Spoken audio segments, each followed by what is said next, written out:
Man, doing everything on your own sounds cute until you start getting the invoice, right? Independence looks cute until the invoice.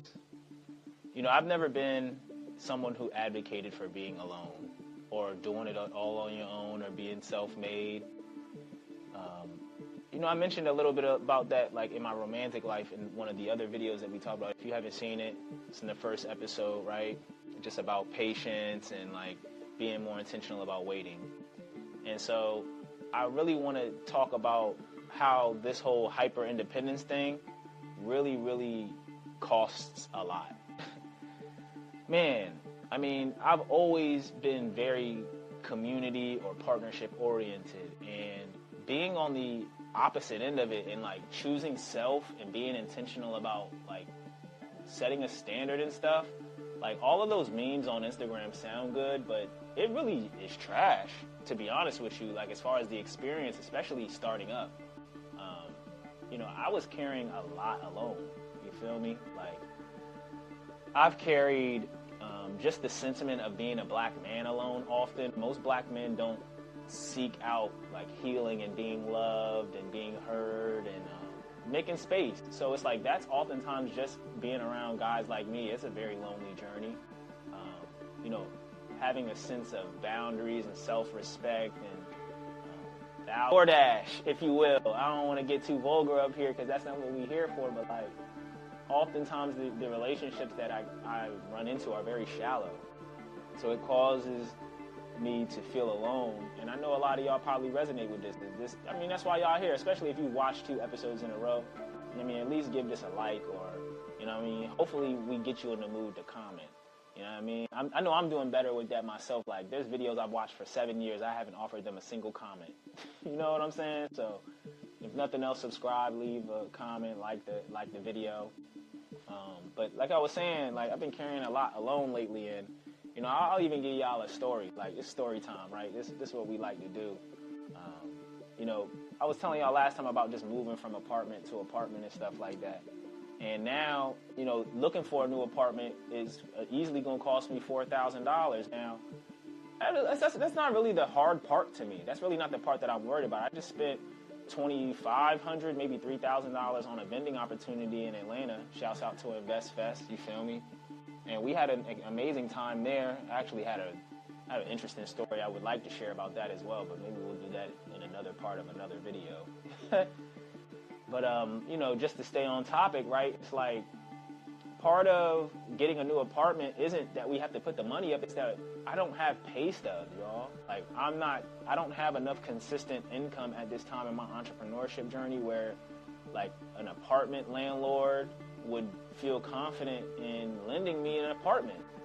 That's usually the hardest part. Even being a child, like I've told you, I wasn't always super interested in living alone.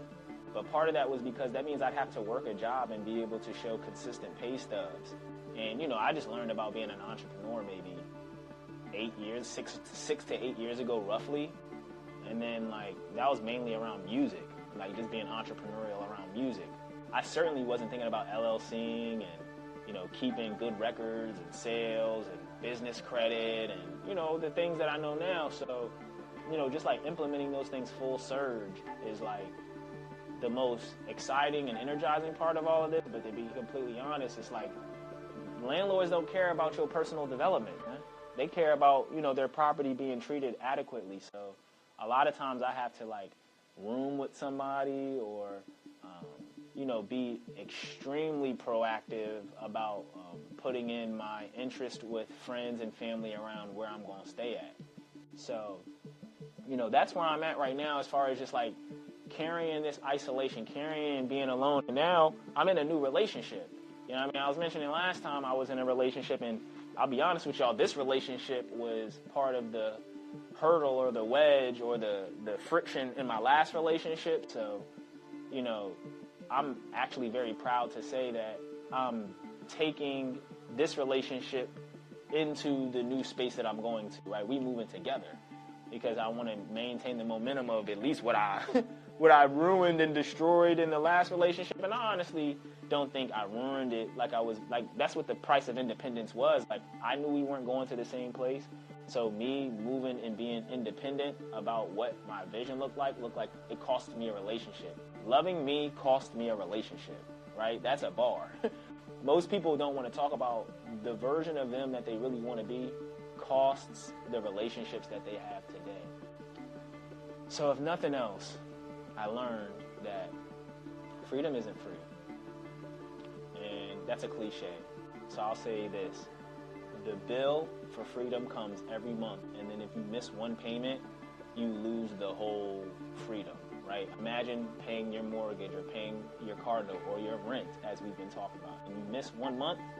It doesn't matter if you paid 60 months on time, you will be punished in consequence for the 1 month that you did not do it right. And that's the lesson that I truly learned from all of this, is that, like, I knew it was going to be this bad. That's why I never wanted to do it. I knew it was going to be this tough. That's why I never wanted to do it. I knew it was going to be this expensive, and that's why I never was eager to do it.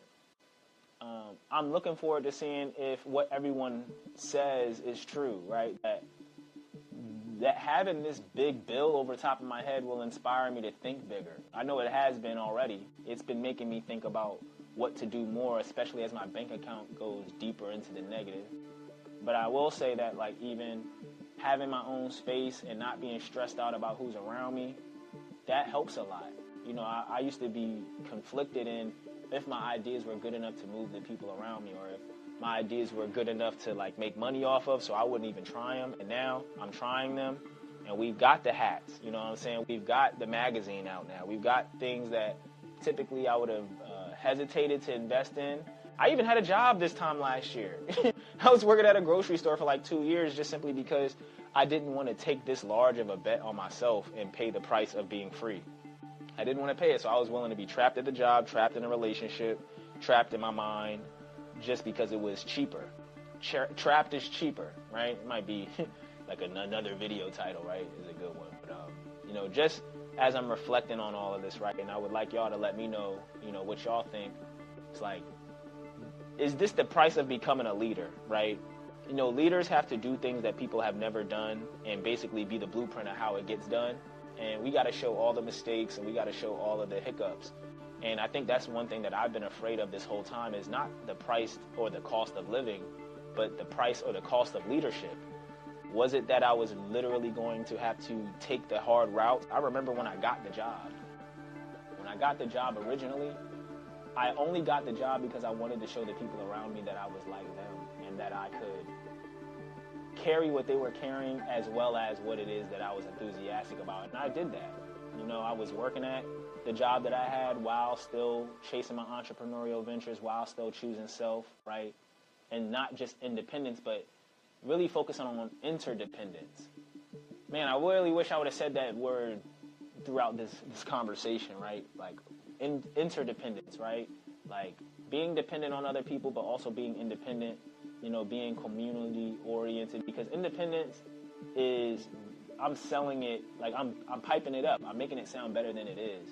So this is really not independence. I still rely on my girlfriend. I still rely on the planting people and Canvas and, you know, people on social media and in my network and the referrals I've been getting and my friends. Like, it's not really independence at the end of the day. So the question I'll ask myself for the future as this, you know what I mean, goes into the metaverse of it all is, you know, would you do it again, bro?